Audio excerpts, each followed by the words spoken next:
the Civil War and the 13th Amendment was passed, or actually before it was ratified, there emerged black codes in America. And black codes identified what black people in America could do. And throughout the South, the 11 Confederate states, which still celebrate Confederate Memorial Day, we might want to make note of. I was living in the state of Georgia for 15 years until recently, and every year there is a state holiday called Confederate Memorial Day, and people take off work for Confederate Memorial Day, what can I say? But in any case, the major crime that blacks could commit under the black codes was to be without a job, to be a vagrant. And what was the punishment? The punishment was to work for free, and was called, so the 13th Amendment exception that talks about slavery should be abolished except as a punishment for crime. This was the excuse to re-enslave black men, mostly black men, leaving black women to take care of, be responsible for whatever family life there was. And there was a lot of family life because we know that the rate of marriage suddenly exploded among blacks throughout the South because there was a sense of we belong to each other now, not to the master. We belong to each other now, not to the master. But in order for a person to make a living, it was impossible. So you had a lot of black men going on chain gangs to build up the new industrial state in the United States of America, working for free as they had in the past, working in the mines, working in steel development, building railroads. Women, despite the marriage rate and despite the relationships, women were left to take care of the families for this period. And the family, of course, is the basic unit of the social construct in this country as throughout the world.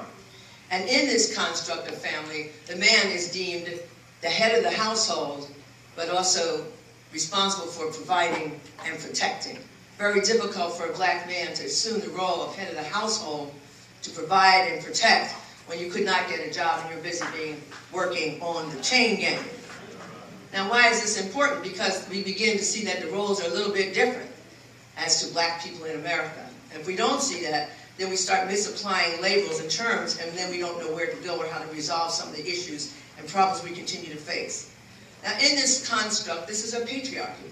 There's not a society in the world right now that is not a patriarchy. Of course, there was a time when people like Patrick Moynihan defined black people as having a matriarchy. And we got very offended by that, and we went crazy over the whole concept that we might not be like other people and have a patriarchy without an understanding that it was almost impossible for these labels to even define our experience was so unique and so horrible. You know, when my daughter, Erica Abram, got married, and who was a classmate of Katrina, who's here with me today, I'm very happy to say. When my daughter got married, she changed her name from Erica Brown to Erica Abram. My daughter's husband is, my daughter married Malcolm X. Her husband's name is Malcolm X Abram. And when she got married, I had a couple of feminist friends of mine, or people who purport to be feminists, tell me, why would she give up her name? I'm like, are you serious about it? Brown wasn't her name. Brown was somebody, I don't know, Brown was some slave master that we don't even know. So I said, as a matter of fact, she took the name of someone she loved. I thought that was pretty impressive. Cannot define us in that way. In the so-called emancipation, post-emancipation years, and I say so-called because we're not quite sure about what emancipation actually meant in reality.